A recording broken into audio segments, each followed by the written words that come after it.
You don't actually need a sumo board like this to do sumo wrestling. You could use a trestle table. Here's a little trestle table I have, and it works really well for sumo wrestling battle bots.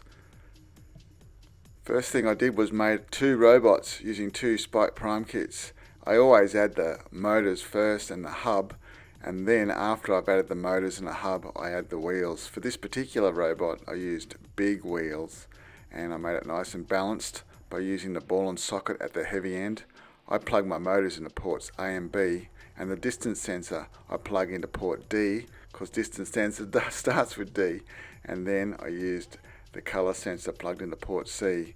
The colour sensor was touching the ground and sticking out a fair way so that the ball and socket wouldn't go off the edge of the table before the edge of the table was sensed. I used small wheels on the second robot. Same process actually, plug things into the same ports. I'm going to use 2 separate devices to code these identically, but the distance sensor is pretty much on the ground, which means it sees a lot of reflected light when you plug it in. And when it goes over the edge of the board, it actually sees less light. So we can code it so when it sees less light, we can make it go backwards and turn. But it's good that it's a fair distance from the ball and socket, so the ball and socket goes nowhere near the edge. So after we build our robots, we can connect them to a device, and you can check how much light they're actually seeing. For this example, this robot, if you choose reflected light here instead of colour, you can see that it sees about 45% light when it's on the board, which means that it's going to see a lot less light when it's off the board, like 5%. So we can say when it's less than about 20%, let's go backwards. I will show you how to code it later in this video, but before I do, let's have a look at some examples of how this thing works. Sometimes at the start it was going off the board. That's why I made it a bit longer in the end. So it's good to have that arm a long way out. But this is how it works. It spins at the start, and then it goes towards the edge, and then when it sees the edge, it's going to go backwards and turn. It sees the edge, goes backwards and turn. So we've got to code it to do a bit of a spin at the start, and then we've got to code it so when it sees a little bit less light, it's going to go backwards and turn. It doesn't have to be on the ground. I just found it's easier if the colour sensor is actually pretty much on the ground because it sees a lot more light. I tested my second robot, it actually went backwards. All I do normally is just change the wires around. I swap A and B around, and then the motors will run the opposite way, and that worked fine. If your robot's going backwards, just switch those wires around. So after I tested each robot, I decided it was time to have a battle. So I put them both on the board, and for every battle I put them in random positions, sometimes facing each other, sometimes not. And these battles are sped up a little bit to make it a bit more interesting. Because the code was identical, it took a little bit of time to find each other sometimes, but often the battles are pretty awesome.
code our robot, we're just going to zoom in here a bit, and we're going to set the movement motors to start with.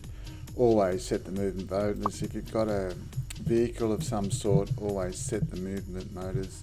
And my motors are plugged into A and B, so I'm going to lead them on A and B. Then we're going to set a movement speed. Now this is how fast it'll spin at the start, so we're going to change that 50 to about an 80 because we want it to spin really fast. Then we're going to choose the block that says move right 100, because a right 100 turn is like a 100% turn. The robot will spin, and we're just going to make it spin for 2 seconds. Everyone's robot spins for 2 seconds, then it's a good battle. You can decide how fast you want it to spin here, but if everyone spins for 2 seconds and they start at the same time, it's a good battle. And then after it spins, we want to set the movement speed again, because this is how fast it's going to travel towards the line. We might make that about 40%. If you've got big wheels, you don't want to go too fast on the small sumo boards, so you might want to fiddle with that number later, and then you go start moving. That'll get it heading towards the edge of the table. Now inside a loop, we're going to put the most important commands. So let's grab a forever loop and put that there, and then we're just going to have an if-then statement. So let's choose if-then. We're going to make it say if the light reflected is less than a certain amount, we're going to go backwards. So we're going to use this block here. You hover it above the hexagon and drop it in. We're going to plug that sensor into port C. This is for the color sensor. And we're going to say if it's less than about 20%. Remember, when it was on the white surface, it saw about 43%. And when it was off, it saw about 5%. So if we say less than 20%, then it should be fine. Every time it goes off the board, it'll know. Because it's going to go backwards, we can make it go backwards quite fast. Let's say 80%. We're only going to go backwards for about 1 rotation though. So choose move, but make this go backwards for 1 rotation. That means the wheels will turn once in the opposite direction. It'll go away from the edge of the board. Then we're going to set a speed for how fast it turns. You can turn at whatever speed you like. I only did about 25%. It's a pretty slow speed for a turn, but you can decide how fast you want to turn. And then I grab this block here, and we used it up here to do a spin, but this time we're going to turn the opposite way, negative 100. And I just did 0.6 of a rotation, which means the wheels turn just over half of a spin, and that's enough to make it turn about a quarter of a turn for the robot to turn about a quarter of a turn. It depends how you build your robot, and you can change how much it turns here later. And then after it turns, it needs to go forward again at a certain speed, so I like to do about 60% for that speed, but you might choose a slower speed. This is how fast it's going to go towards the edge of the board again. In fact, if it's got big wheels, it's good to do a slower speed. And then you just say start moving. Now, if it sees the edge of the table, it's going to go backwards and then turn and then start going forwards again. But we haven't really included the ultrasonic or distance sensor at the moment yet. We have to make it say if it sees the other robot, we want to charge towards it. So we're going to put another if-then statement underneath this one, but still inside the forever loop. So we'll go if-then, not if-then else, just if-then. Put it in there, and we're going to say